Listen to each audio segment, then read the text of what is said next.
So in the prayer to Manjushri, there's the line talking about us sentient beings,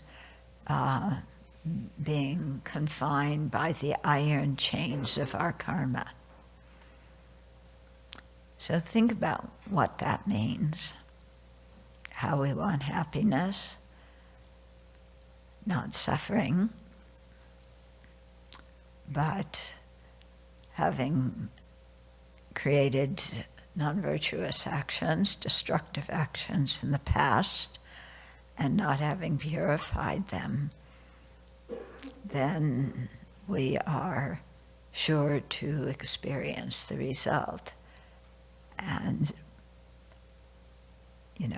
be imprisoned by those iron chains of our karma.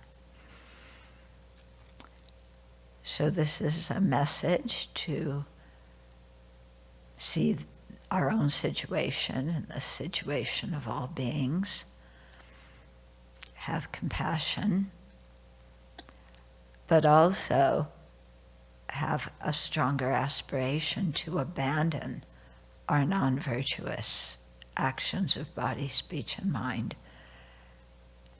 to create virtue and to purify the karma that we already created. But when we think of ordinary beings who do not know the Dharma, they have no opportunity to do this.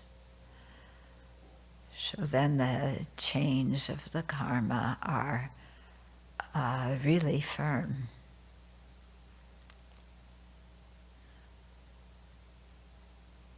So this is thinking about this in terms of ourselves and in terms of all beings. Then we generate the wish for everybody to be free from the afflictions and karma and to attain full awakening. So that's the bodhicitta.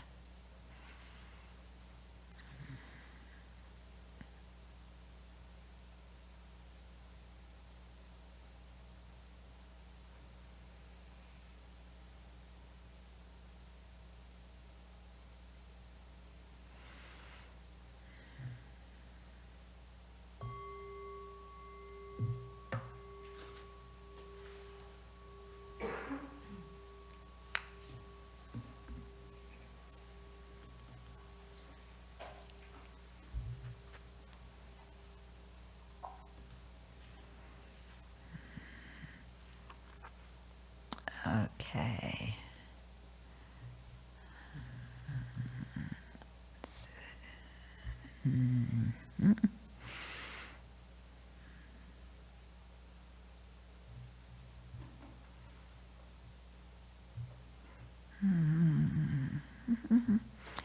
Okay, so we left off.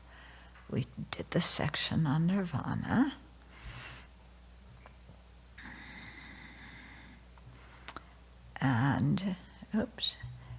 And we are now at the section on page 43, the mantra of the perfection of wisdom. Okay. So His Holiness says, up to this point, the Heart Sutra is said to be an explanation of emptiness for trainees who are of exceptional aptitude. Yeah, why exceptional aptitude? Because it's a concise explanation. Yeah, the regular Prajnaparamita Sutras, there's one in 8,000 verses, in 20,000 verses, and in 100,000 verses. So those are the expansive, lengthy, instructions on how to meditate on emptiness. And the Heart Sutra that we chant in a few minutes is very concise. Okay? So if it's concise, it means that the students are going to be sharp faculty and be able, when they hear one word, to understand that and understand the whole background. When they hear a phrase or a sentence, they'll understand how, what the train of thought was to get there, And once you've got there, what the train of thought is, where you go on to the next point. Yeah. So long explanations do that. That's why, we so often have the root text written by Indian sages or Tibetan sages, and then our teachers give us a commentary, because we need the commentary to unpack it. Yeah. Otherwise, no, we don't understand enough. Yeah. Okay. So now the text reads, therefore, one should know that the mantra of the perfection of wisdom, the mantra of great knowledge, the unexcelled mantra, the mantra equal to the unequaled, the mantra that quells all suffering is true because it is not false, or it is not deceptive. Okay, so this is, this section in it is the answer to Shariputra's question for disciples who are of high faculties. And, talking about the mantra is now the exhortation to practice the perfection of wisdom.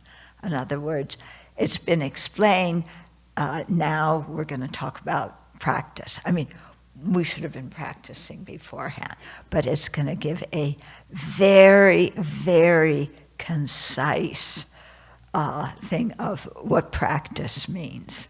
Yeah, extremely concise, that you better understand the rest of the path so that you can unpack it and know what he's talking about. Okay, so His Holiness continues.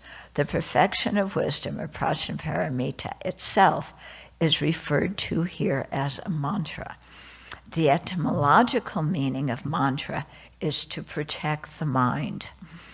Thus, through attaining the perfection of wisdom, one's mind will be completely protected against erroneous beliefs, against mental afflictions that arise from such beliefs, and against the suffering produced by the mental afflictions. Okay, so our minds will be protected from wrong views. Yeah, it's meant by erroneous beliefs. And then when we have wrong views, then a lot of afflictions arise, based on those wrong views. When we think impermanent things are permanent, then it's very easy for attachment to arise, because we have, something that gives us this sensation of pleasure, and we think that sensation of pleasure is going to be permanent, or that object is always going to give us the same, pleasant feeling, and so we chain ourselves to that object 24/7, and after a little while, we cease to feel pleasure from it, don't we? Some of you don't look like you're convinced. Okay. Yeah, just use the example of how when you eat, at the beginning it feels pleasurable, but if you keep eating, if eating was a real source of pleasure, the more you ate, the happier you would feel. But eventually, eating and food becomes a source of pain. Okay?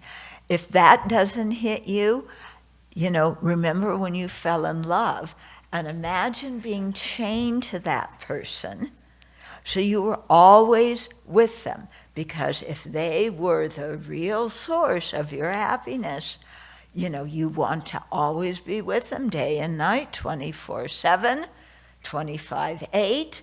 So imagine that. Yeah, you can't even go to the bathroom by yourself because you're chained to that person. Everything you do, you're with that person. Is that going to bring you everlasting happiness? How long are you going to be able to endure being chained to them? Yeah. So when, and you can see, well, this feeling of, I always want to be with them, they're always going to make me happy, is coming because we think impermanent things are permanent. And because we think that things that are in the nature of dukkha are pleasant. Like that, well, that person's in the nature of dukkha. But we think that they're the source of eternal bliss. Until we all know what happens. Yeah, right? Yeah, because if you were in eternal bliss from all those times you fell in love, you would still be with that person all the time. Yeah? Yeah. So are you sitting here dreaming of, oh, I wish I were listening to Dharma chained to that person? No. Okay. So think about it. This is how we, apply the Dharma when our afflictions overtake us. It's like, been there, done there, got the t-shirt, I know what it's like. Why does my mind keep thinking otherwise, that this is really going to make me happy? Yeah. I know up here it won't. In here, oh, but. Yeah. Just once. Yeah. If it's just one, why do you want just once? If that's the source of happiness, you want it all the time. Okay. So, it protects us against wrong views, against the mental afflictions like attachment that arise from such beliefs, and against the suffering, the dukkha, produced by the mental afflictions. Yeah. And there we have it, right? Yeah. Are you sure? You don't look so sure. Yeah? Who's sure? Who's not sure? Yeah. Well, this minute.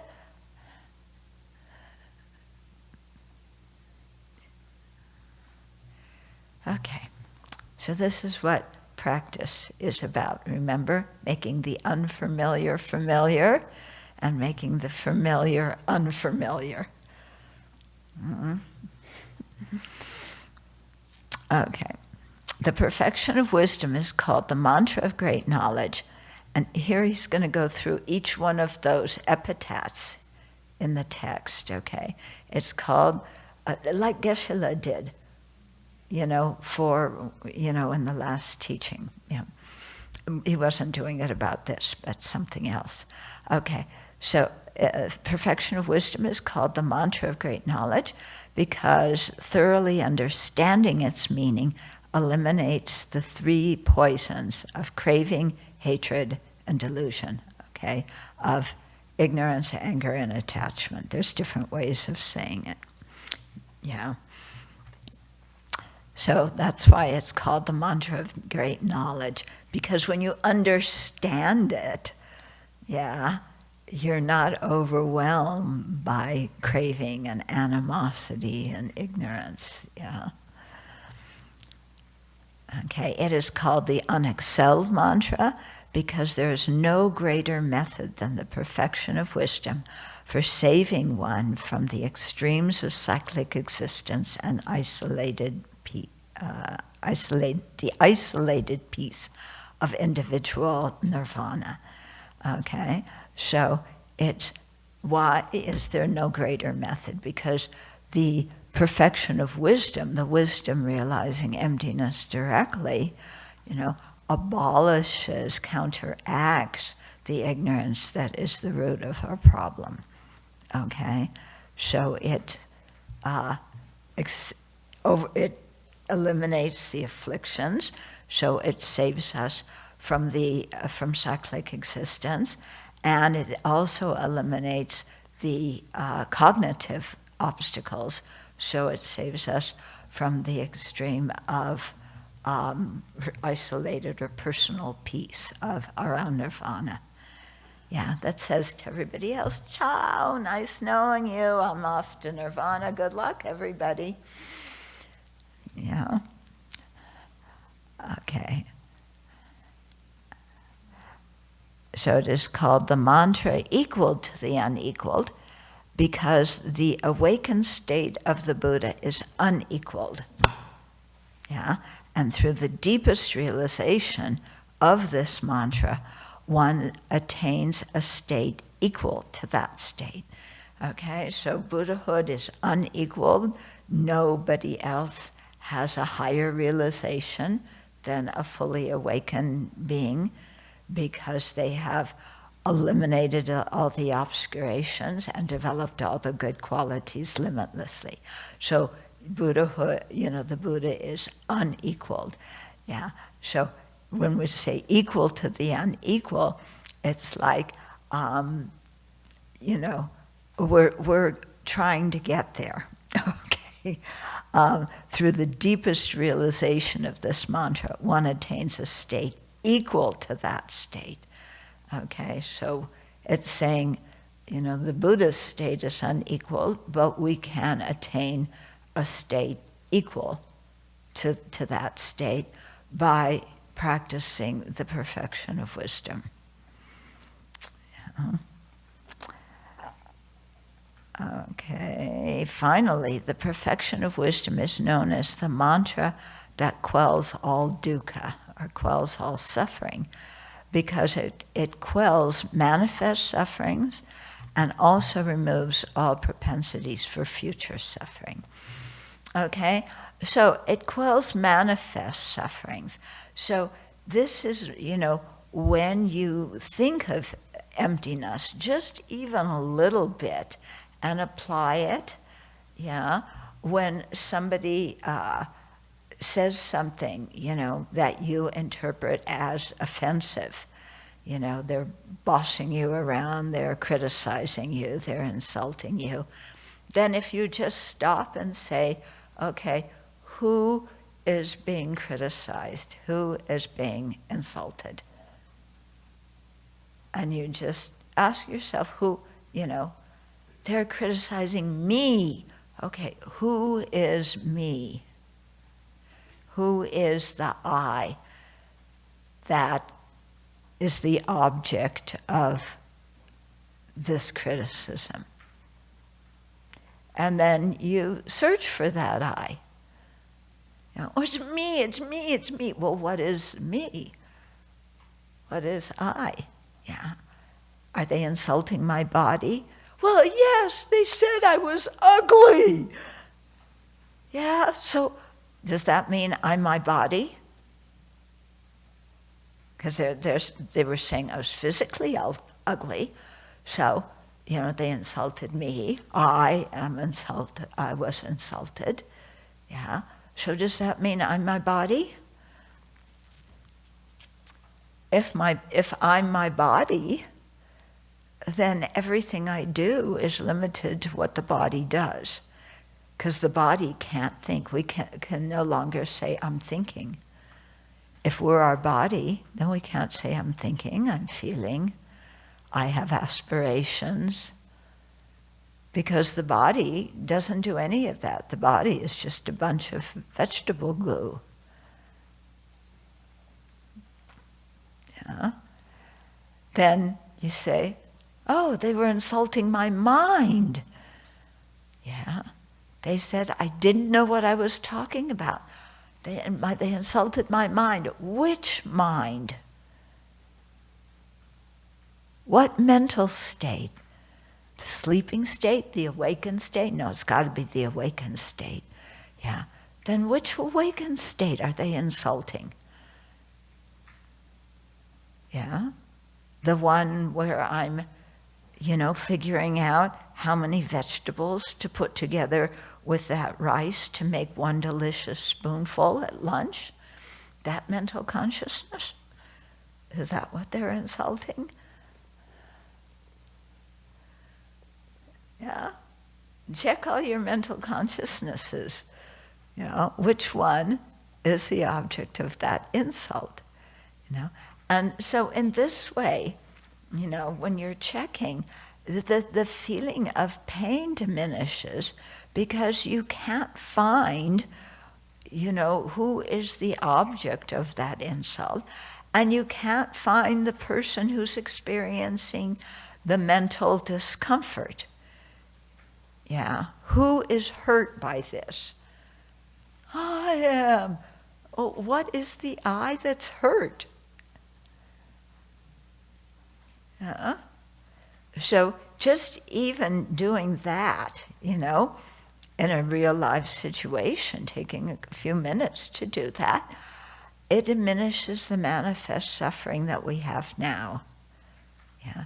And then, of course, if we can actually realize, actualize the perfection of wisdom, realize emptiness, then it can cut the root of the afflictive obscurations and the cognitive obscurations forever, okay? Because all those things depend on that grasping at inherent existence. Okay, so the perfection of wisdom is the ultimate truth. Actually, the perfection of wisdom is a consciousness. Okay, it isn't technically speaking an ultimate truth, because an ultimate truth has to be an emptiness, a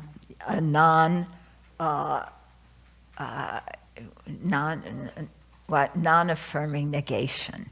Okay, the perfection of wisdom is a consciousness; it's a positive phenomena. Okay, now there are things that are their actual ultimate truths, like emptiness. And then there are things called the concordant ultimate truths that aren't really the ultimate truth, but they're kind of concordant with it. So the wisdom directly perceiving emptiness is a concordant ultimate truth because that wisdom realizes the emptiness of inherent existence. Okay, so it is a concordant, not an actual ultimate truth. Okay, this is in volume 9, appearing but empty. Yeah.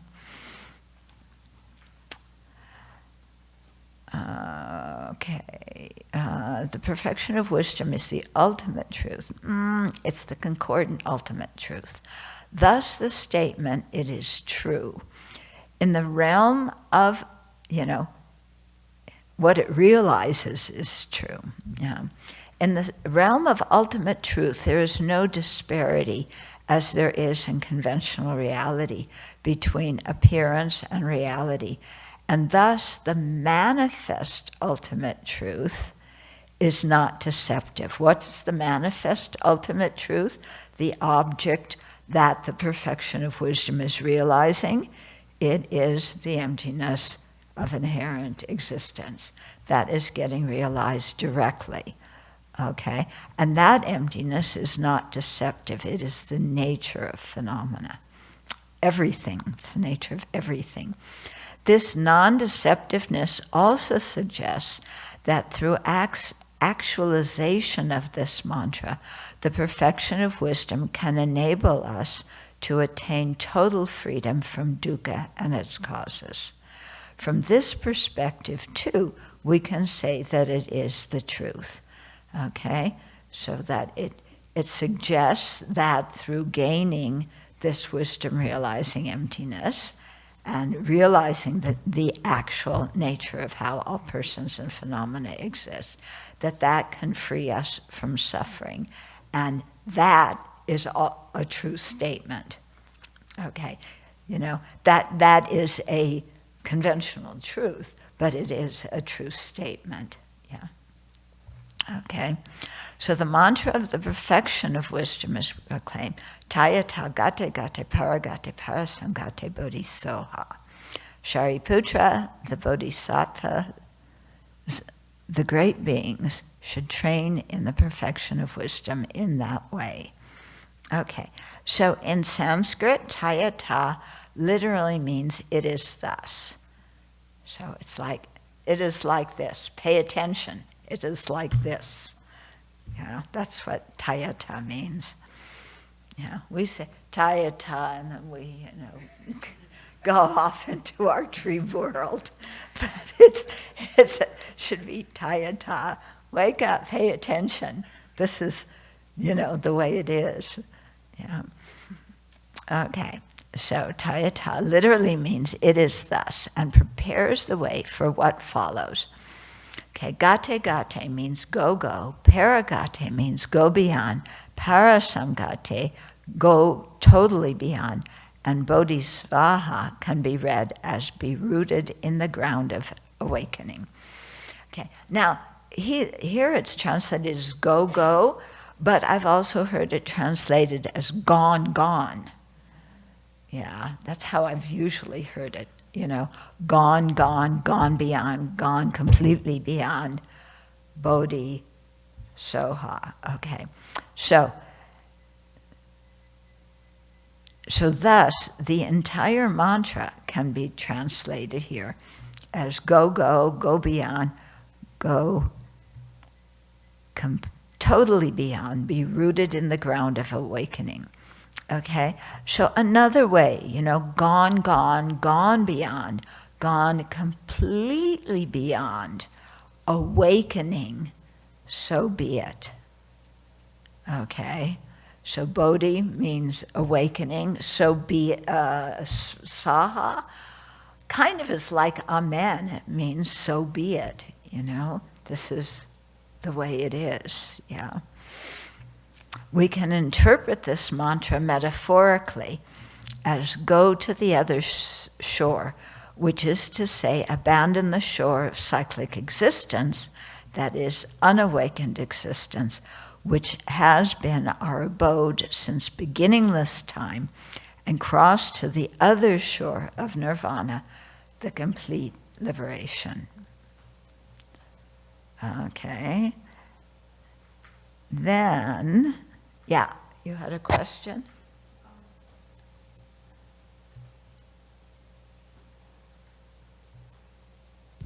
I heard also the translation as let go, completely, let go, completely, fully, let go, awaken, one and all. That was from a teacher from the Nyingma tradition. Mm-hmm. Yeah. There's always different ways of translating things, and let go is, I don't know that there's an exact Sanskrit word for let go. It's more of an English expression, Yeah, what has been useful for me is this idea when somebody, looking for the eye, if I receive an example of something, okay, let go. Yeah. So let go is like, yeah, there is nothing to attach to feeling the feeling I'm having. Yeah. So if that's helpful, use it. Yeah. If it's not helpful, don't use it. Yeah. So if you're holding on tightly to the eye, let go. Yeah. If you're holding on tightly to something you want or something you don't like, because it's interesting, when we don't like something, we are holding tightly onto the object that we don't like. So it's already, there's a contradiction there. We're totally focused on what we want to get rid of. If we really wanted to get rid of it, why don't we drop it? Yeah. So, yeah, you can say let go, or you could say drop it, stupid, drop it already. Yeah. Okay. You had... The sentence after the mantra I have also seen translated as Shariputra, the bodhisattvas, the great beings, should train in the profound with the perfection of wisdom. Mm-hmm. Yeah. Again, there's multiple translations of things by multiple people. who do the translations. Okay, let's see. This should... okay.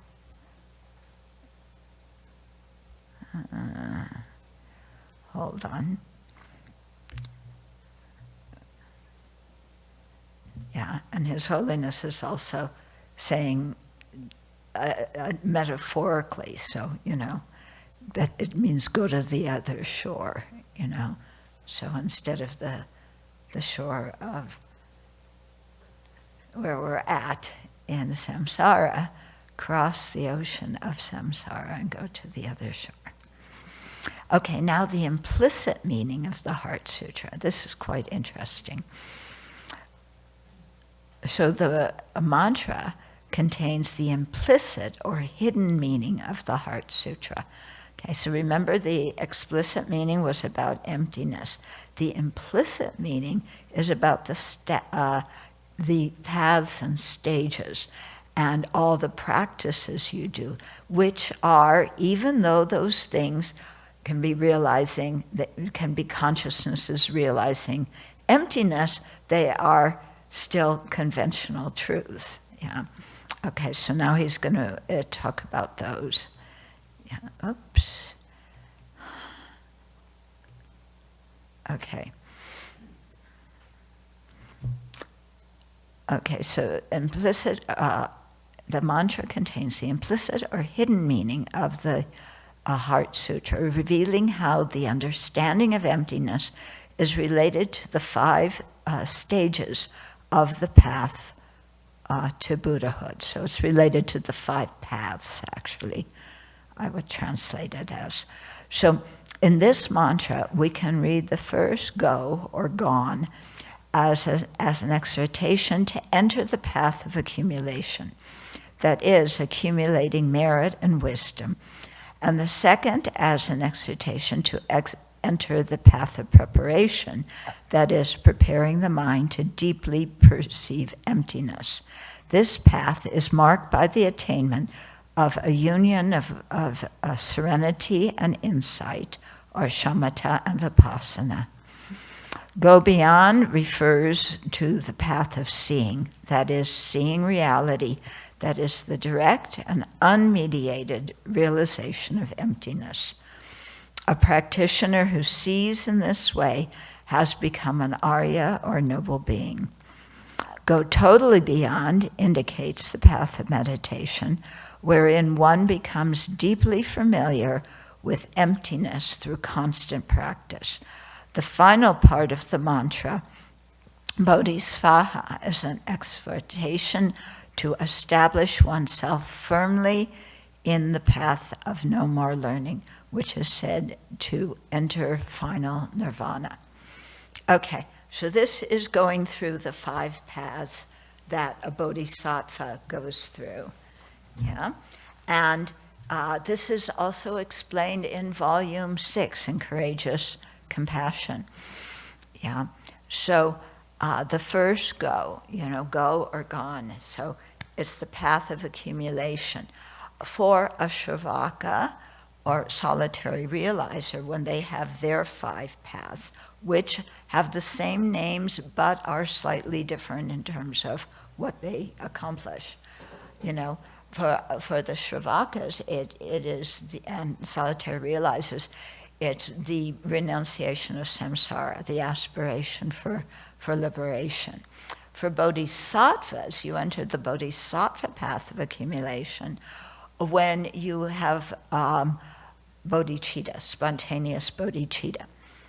How does bodhicitta relate to renunciation of samsara?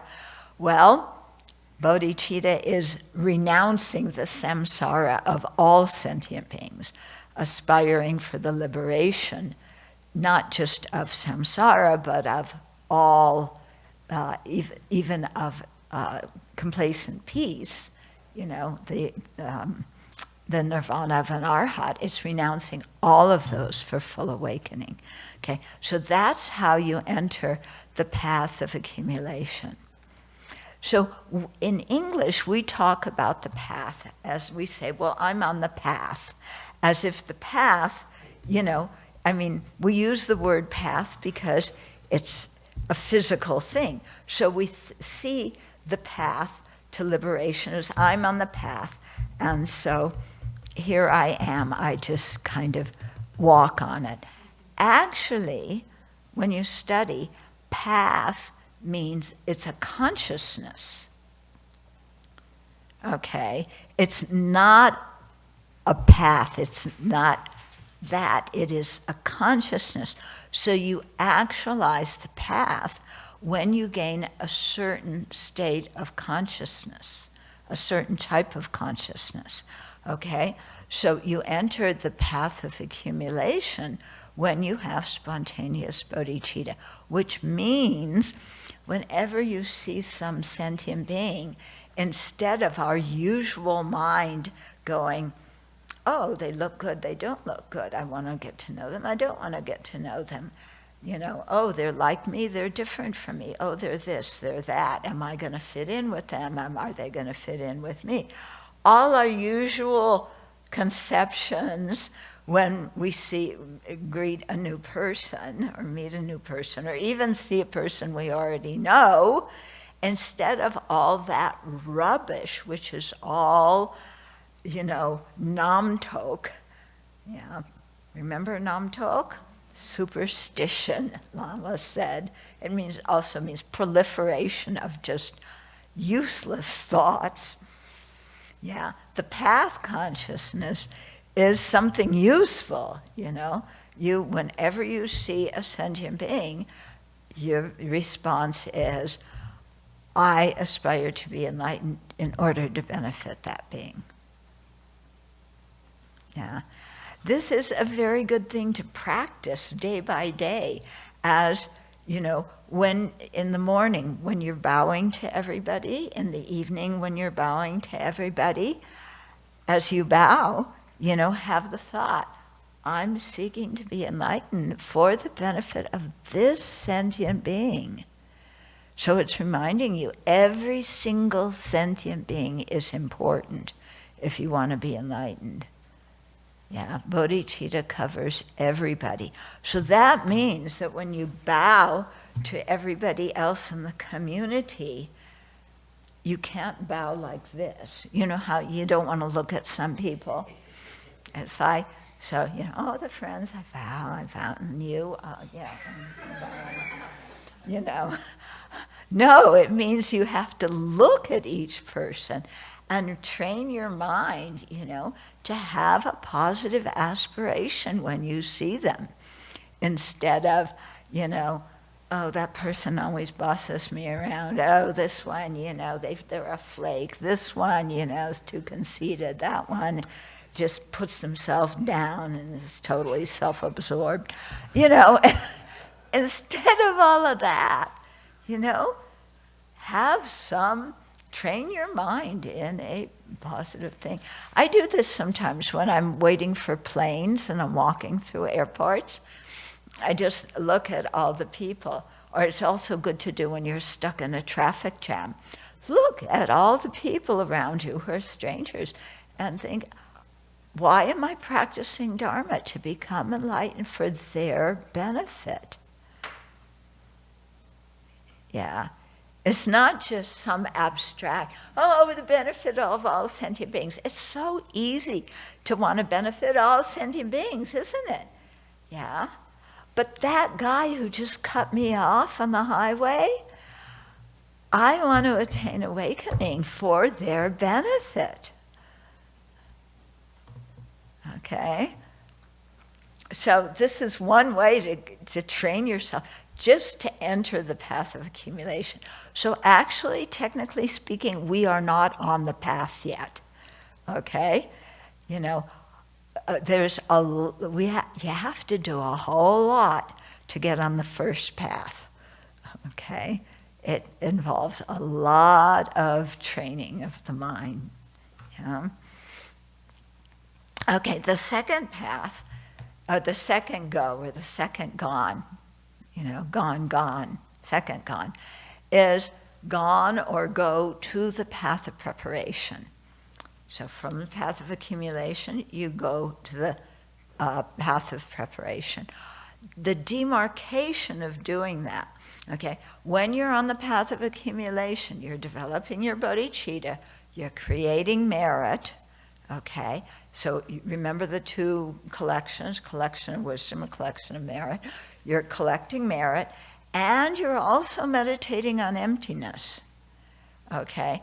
When you get to a point where you have the union of serenity and insight focused on emptiness, okay? It's not a direct perception of emptiness, it's an inferential realization. Then that is, and you have single point of concentration on it. You have, usually fourth dhyana, around the fourth dhyana. Some people do it lower, but fourth dhyana for bodhisattvas is the recommended one. Then you transit from accumulation to preparation. That happens while you're in meditative equipoise. Yeah. So, but you spend a lot of your path of accumulation accumulating merit. Why? Because the merit acts as it gives strength to your meditation. It gives strength to your realization. Yeah? Because some people think, I just have to accumulate wisdom. Why do I need to accumulate merit? They're always talking about merit. The kind of merit sounds like they're a way of talking, I'm promised merit if I give money. So it's a way of talking me into, giving donations. Oh, you accumulate merit. I want wisdom, forget merit. I don't have to do virtuous deeds. I'm just going to meditate on emptiness. Okay, there's a story in one of the sutras of somebody who did that, and they realized emptiness. Yeah, but when they went on Pindapat, nobody gave them any food. Yeah, when they were on alms round, they would stop before houses. Nobody would give them any food. Why? Because he hadn't accumulated any merit. Yeah, and generosity, ethical conduct, fortitude, these are all ways that we accumulate merit, and the quality of our merit is based on, do we have compassion? Do we have bodhicitta? What actually is, motivating our virtuous deeds? Yeah. So you can get the realization of emptiness, but if you don't have any merit, you're going to be hungry. Yeah. And that's going to impinge on your practice, your ability to practice, isn't it? Yeah. Okay. So, perfection, path of preparation. Yeah. Path of accumulation is so called because you're accumulating the merit, you're accumulating some wisdom. Path of preparation is so called because you continue creating merit, you continue your meditation on emptiness, and you are preparing for the third path, which is the path of seeing, where you have your first direct realization of emptiness. Okay, before that it was conceptual, it was inferential, which is a realization and is very strong. People sometimes poo-poo it, and that's just intellectual. You say, I'm not this, I'm not that. I understand emptiness. No, that's not an inferential realization of emptiness. Yeah, I remember one time when we were having a discussion group after Geshe Zopa was teaching this, and somebody raised the question, well, what about academics that teach emptiness? Do they have an inferential realization of emptiness? And, those of us who knew more about it kind of giggled, because if you have an inferential realization of emptiness, it's going to show in how you act, okay? and it's going to show in your ethical conduct, because, you know, it's something that really jolts you and makes you wake up. And it's like, oh, yeah, the I that my whole life is centered around, I can't find it anywhere. It doesn't exist. Yeah. But the conventional one exists. But as soon as I think of the conventional I start grasping it as inherently existent again. You know? So it's a strong realization. Yeah. It's not just, yeah, you know, I understand the logical argument. Yeah. Otherwise, you know, understanding the logical argument, we can all say the words. Yeah, you can just memorize the words quite easily, but it doesn't do anything for us when we need it to. Yeah. So path of preparation, it's doing something, okay? And you, again, for the bodhisattvas, you are accumulating a lot of merit, because you have to have that so that your wisdom, you know, your wisdom goes from being, having that cataract of, it's really like a cataract, yeah, where you can't see wisdom as clearly as you can if you get the cataract, you know, removed. And so then the third, gone beyond. So the path of seeing, you have gone beyond at that point, okay? So at that point, you know, you have direct realization. You know for sure through your own experience, not just inferentially, but through experience, that things are empty, and you've realized that emptiness, okay? So it's called seeing because you see emptiness directly. Yeah, path of seeing, you continue to accumulate merit if you're on the bodhisattva path. You know, and the path of seeing eliminates the acquired afflictions, so the ones that we have learned through, you know, specious arguments or philosophies, or, I mean, when you think about it, there's so many false ideas we have learned growing up, yeah? You know, the idea that there's a permanent soul. Yeah? Sorry, there isn't one, you know? The idea that, you know, when you grow up in certain cultures, and I really think of Yugoslavia, in addition to my own the culture I grew up with, was, you know, Yugoslavia, it broke apart. And then you have all these different little ethnic areas that are, you know, they're fighting and killing each other. Why? Well, because 3 centuries ago, your ancestors killed my ancestors, so now I'm supposed to take revenge. Okay? And we are often taught that by the families and cultures that we grow up in. You know, if you belong in this culture, this is, you know, how you think. Maybe, you know, if you're born white, then you're, you know, in Europe, well, you know, if you're British, yeah, I'm part of an empire. My ancestors were part of an empire, yeah. But you can be white and in, you know, some other country, you know, maybe Catalonia, you know, they want independence from Spain.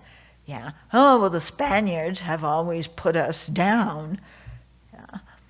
And then the poor Belgians, you know, they're French and they're Dutch. Yeah.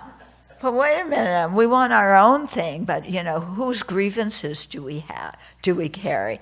Do we carry the French antipathy towards the Germans because the Germans occupied Alsace-Lorraine, or do we, you know, hold the Dutch thing against the Germans because they occupied Holland during World War II? But then, how many people hate the Germans because they're so powerful?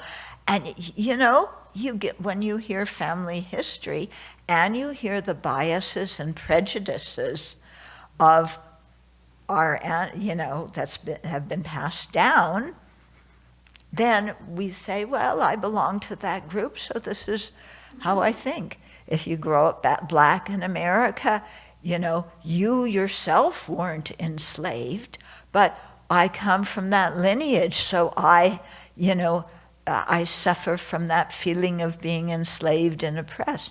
You suffer from the modern prejudice, but you weren't enslaved, And the whole Jewish thing, which is really fueling this, the way Netanyahu and his conservative government was, the horrible things they're doing, which is the world has tried to kill us for 4,000 years.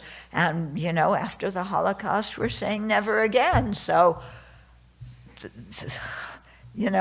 and that's what's fueling it, because our existence is at stake. Because otherwise, all those countries around us, they want to push us into the sea. And that's how you see life, So those are all acquired afflictions, but boy, they can be deep. Or how we are raised, money indicates success. Yeah, the more money you have, the more successful you are. Yeah, if you're poor, it means you're stupid, you're not successful, because if you were smart, you would have earned a lot of money and been successful and have that corner office. I was going to say coroner's office. Yeah, you have the corner coroner's office. Yeah,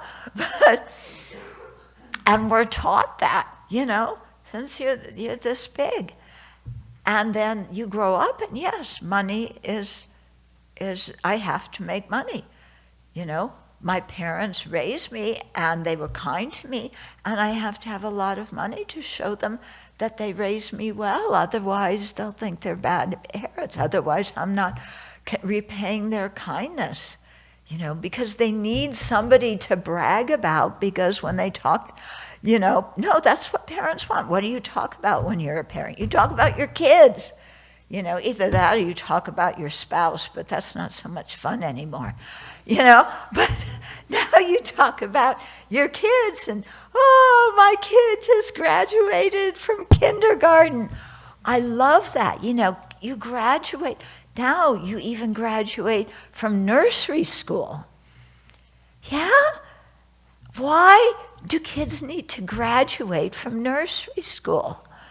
Why can't you just be a kid? Why do you have to, graduate as something that is showing you are successful and your parents are proud of you? Now they know why they paid so much funny money for you to go to daycare, so that you can wear a cap of gown, and then they can tell their friend, my kid look at this picture, they just graduated from daycare. No, not daycare. They graduated from, and it's not nursery school, it's preschool. They graduated from preschool. Then you graduate from kindergarten. Yeah. Then you graduate at 6th grade. You graduate from elementary. Then you graduate at 8th grade. Graduate from junior high or middle school. Then you graduate at high school, and you always get a cap and gown. Yeah, I didn't do any of that. I don't know, in my age we didn't, back with the dinosaurs, we didn't, the only graduation was from high school. That's, there was no, I didn't even go to preschool. Oh, I'm a failure. That's the source of all my problems. I didn't graduate from preschool. Yeah, but, you're inculcated with certain expectations since you're very young. And you think you know, and those become your objects of attachment. And if somebody suggests that you relinquish those, or that those things are not actually indicators of being successful, because they define successful in terms of how happy you are, not in terms of how much money, because money doesn't equal happiness, you know, then you're like shocked. How can they say that? Yeah. I gave a talk yesterday afternoon to a class at Yale. Yeah, that Ivy League that has some very notable graduates, like George W. and J.D. Vance. I don't know what J.D. Vance, learned at Yale, because he is his latest thing was saying that basically that presidents don't need to follow the courts, what the judiciary system decides. Then the judiciary system has no right to tell the president how to run the country. I haven't been to Yale Law School, but I have a feeling that maybe he didn't learn that there. I hope he didn't learn that there. Okay. But if he did, so you grow up with different ideas and different expectations. And I was telling you yesterday when I was talking, the class was called A Life Worth Living. Isn't that cool? At a university, you get credit for a class called A Life Worth Living. The first thing they wanted to know is, how did I become a nut? And then, of course, that involves telling them, what do I think about a life worth living? It is, being clear on my ethical conduct and trying to live according it, and having a long-term view of what is important, knowing a life worth living has something to do with something beyond my own self-interest. It has to do with helping others. And in Buddhism, bodhicitta, wanting to be awakened for the benefit of others. For me, that's a life worth living. And I said this, and it's a whole auditorium, with these kids. And I said, at our monastery, we have a group called the High Achievers Neurotic Society, because when you're a high achiever, you get kind of neurotic, yeah. Neurotic was an in word with the dinosaurs. Now it's trauma, okay? You trade in your neuroses for your trauma. So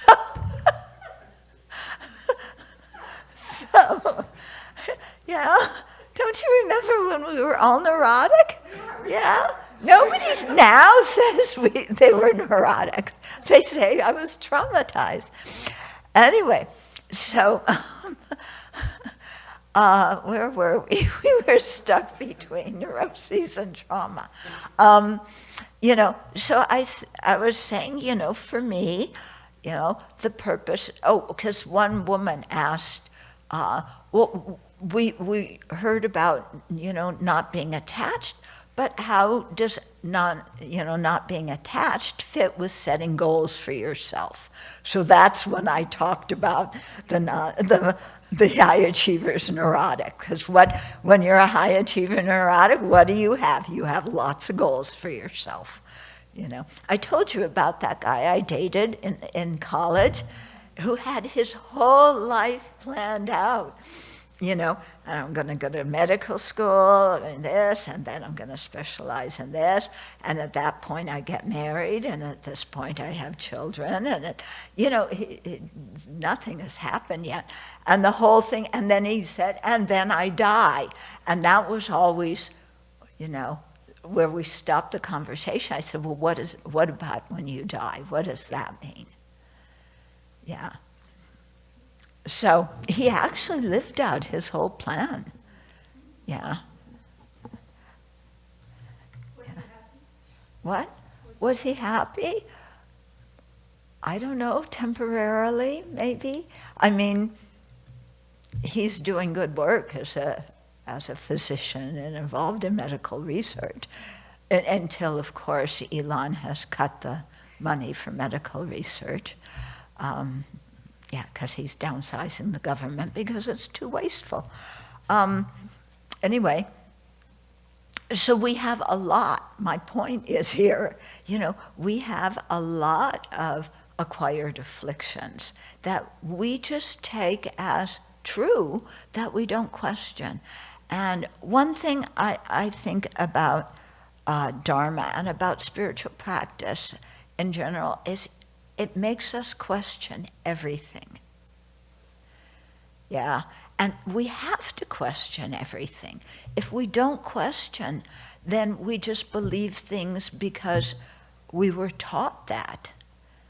Yeah, and His Holiness, you hear him always, check things. He talks about Dharma this way, check things, do they make sense or not? Are they logically reasonable when you practice them? Do they work?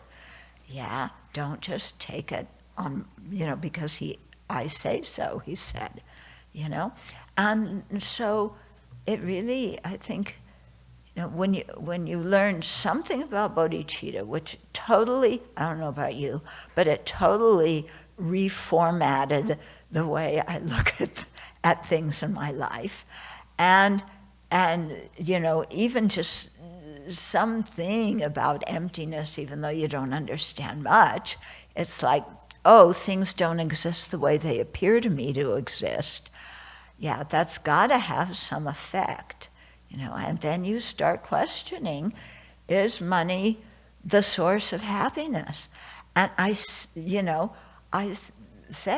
to these, Yale kids, can you imagine how outrageous? I said, money doesn't mean you're happy.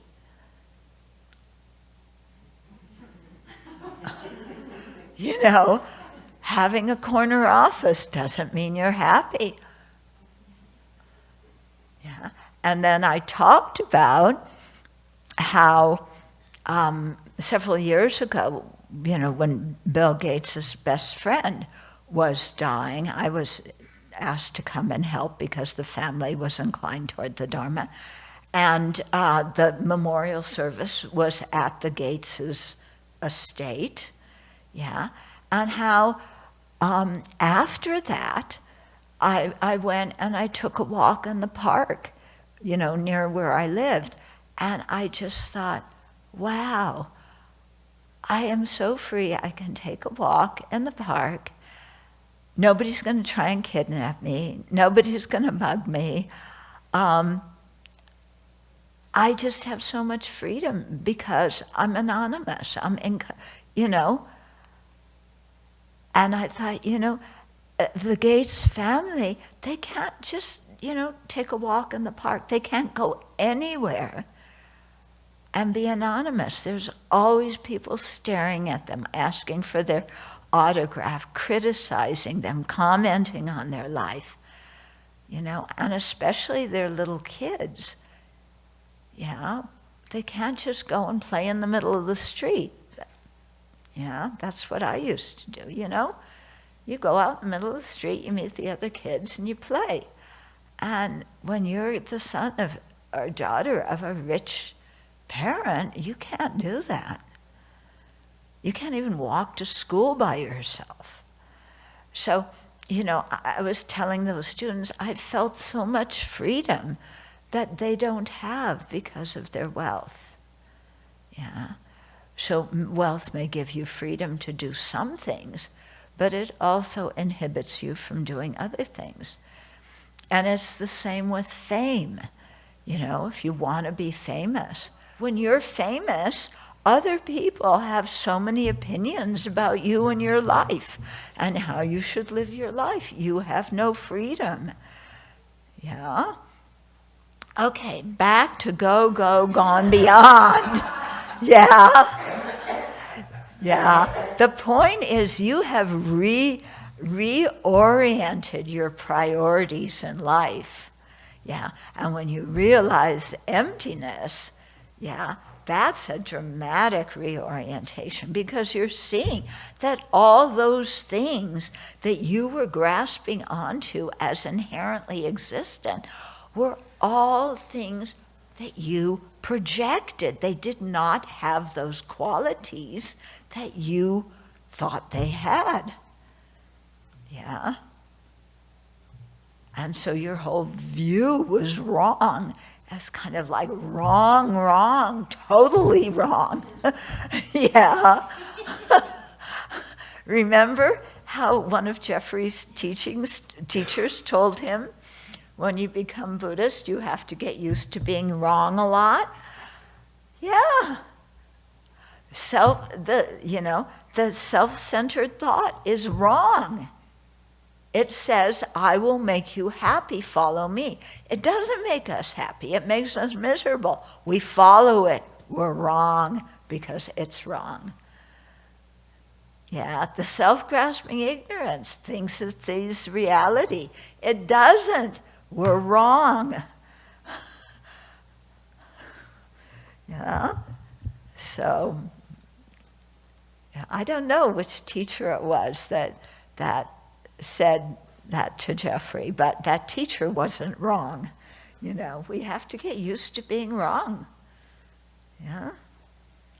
So, you know, and you have to start by correcting your mistakes. So you start with knowing how to cook noodles and knowing how to cook, you know, knowing how to test if baked goods are done or not. Yeah, that one, people still aren't passing the exam for that, you know, and they take things out because they're still half raw on the inside. Yeah. Anyway, you eventually go totally beyond, and you know how, you know, to cook. You learn how to cook quinoa, so that it's light and fluffy instead of mush. Yeah? Yeah, so you start with correcting different areas of wrongness, and you get okay with people telling you you're wrong. Hey, you, why don't you learn how to cook the quinoa correctly? Yeah? Oh, they're criticizing me and saying that I'm inferior, that I'm a loser. No, you're saying that to yourself. They just said, learn how to cook quinoa. You're saying all the rest about low status, defective, unworthy, unloved. You're the one who's telling yourself that. The other person's not saying that.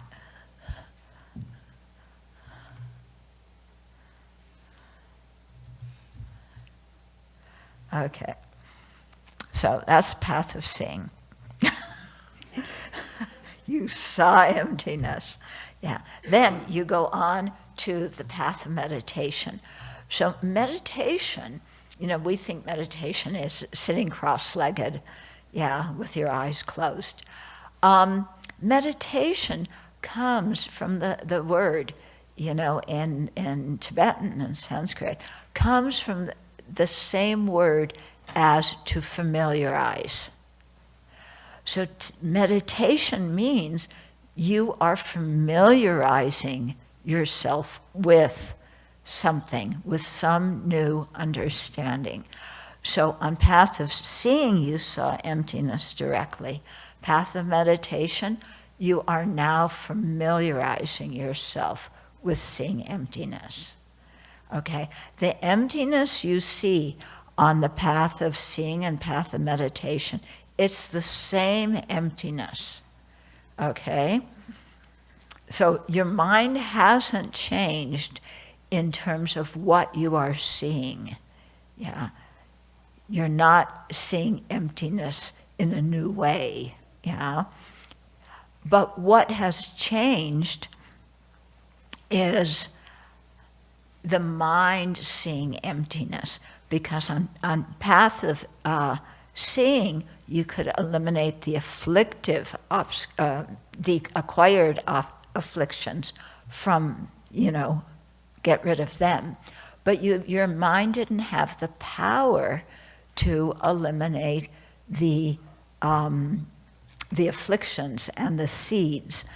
So when you attain the path of meditation, yeah, then there's different stages in the path of meditation whereby you eliminate different grades of afflictions. What has changed is the power of your realization of emptiness. Okay? Your realization of emptiness now has the power to start eliminating the different levels of afflictive obscurations. Yeah. And you couldn't, your wisdom realizing emptiness before sees the same emptiness, but it didn't have that power. Okay? So part of what's making it more powerful is also that on the path of seeing you've accumulated more merit.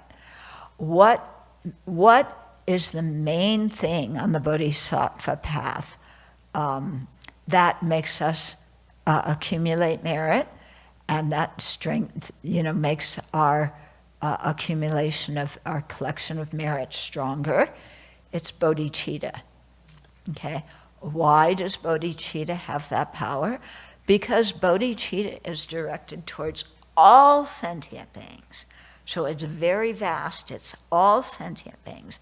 And it's wanting the happiness, not of, the happiness of food and clothing, which is important, but it's wanting them to have the ultimate joy of being free of samsara totally.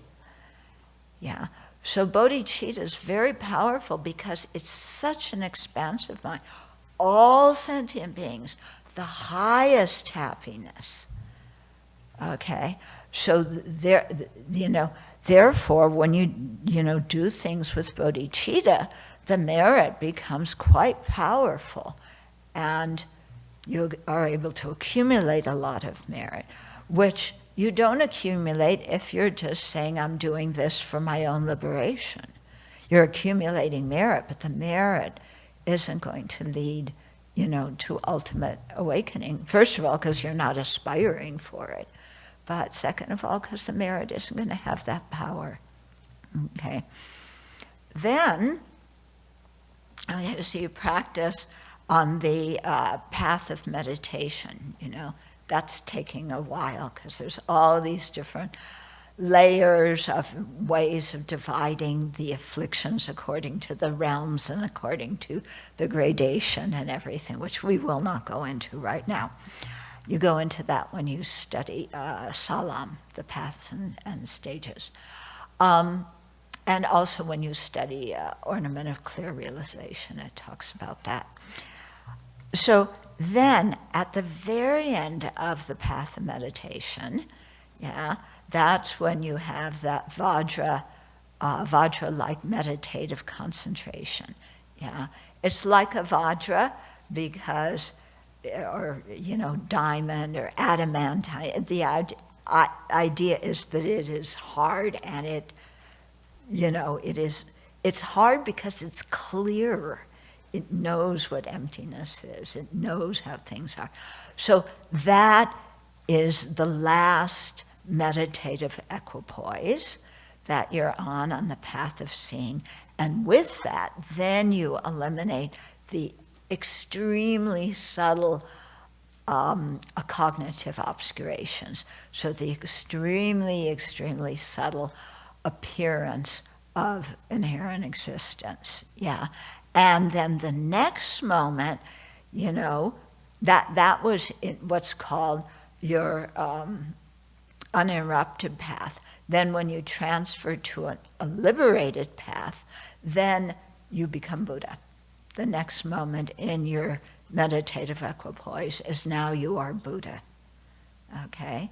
And everything that needs to be cleansed from the mind has been cleansed. All the good qualities have been developed fully. Yeah. Then you get really busy. Yeah, you thought you were busy now? Yeah. You think, it's retreat time. Why am I so busy doing so many other things with the Buddha? Well, you think you're busy now. When you become busy, you are really, Buddha, you are really busy. And you're not a busy body then. You are a busy Buddha. Yeah. How are you busy? Because you are manifesting all over multiple universes to benefit whichever sentient being is ripe to be benefited in a certain way, and you manifest in that way to help them. Okay? So you are really busy.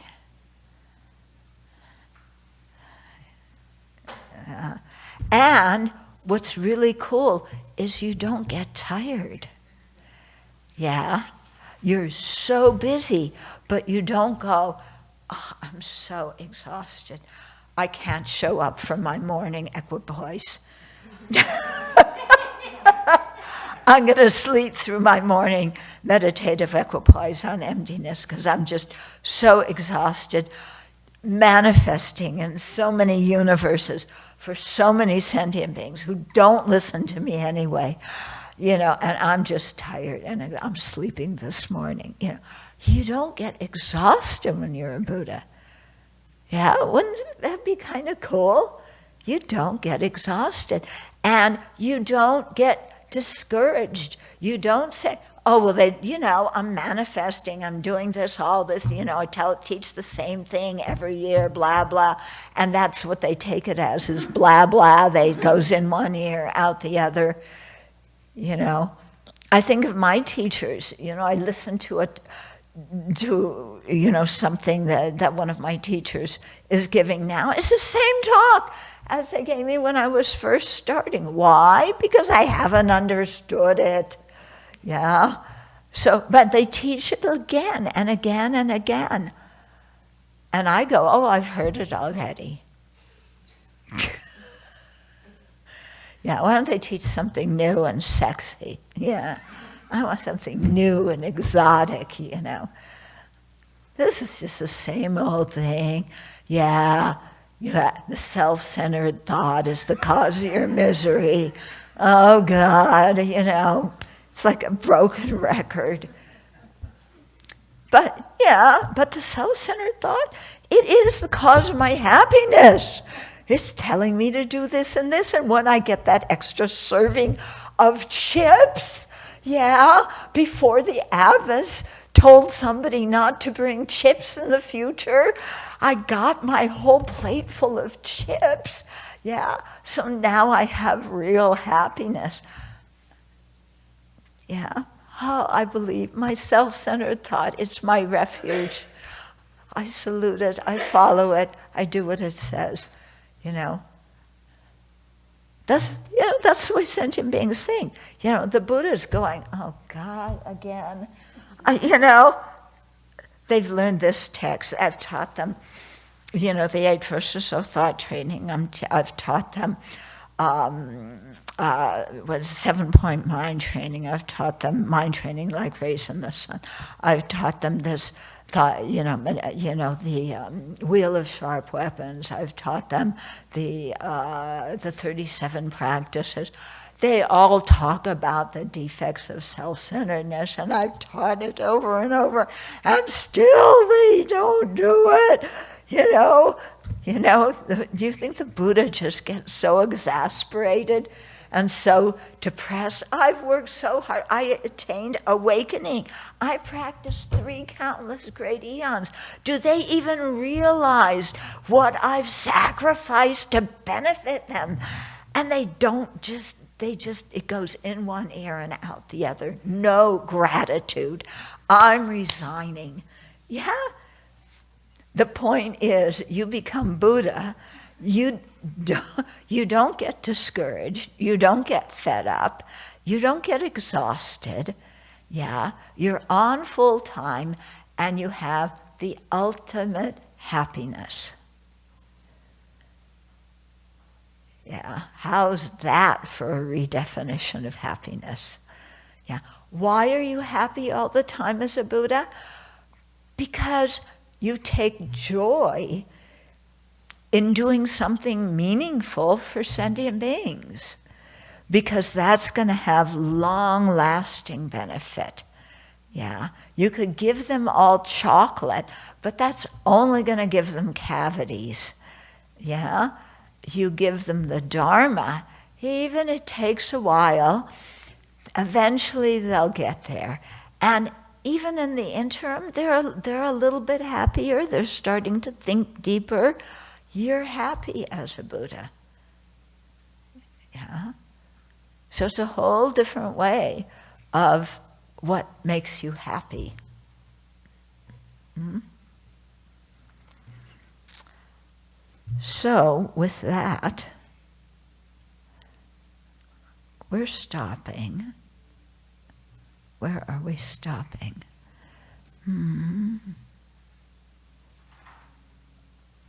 Okay, we're stopping right here with, we can relate these 5 stages to the path to Buddhahood.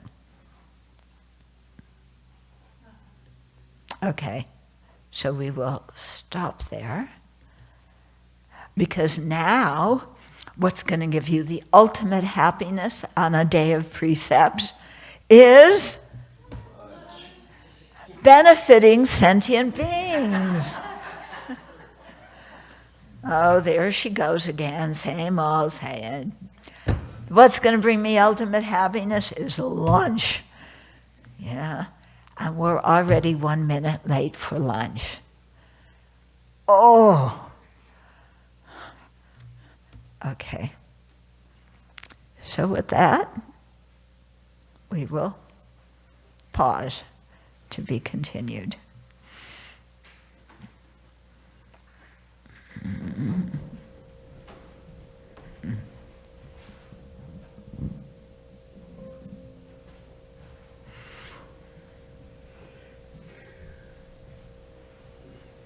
Oh, it wants to update. Okay.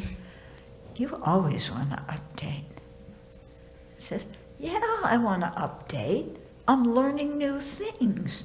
You talk about me putting, making the unfamiliar familiar. I'm doing that. That's why I want to update. So why are you impatient with me when I want to update? Okay, you win. I'm wrong again. The computer's right.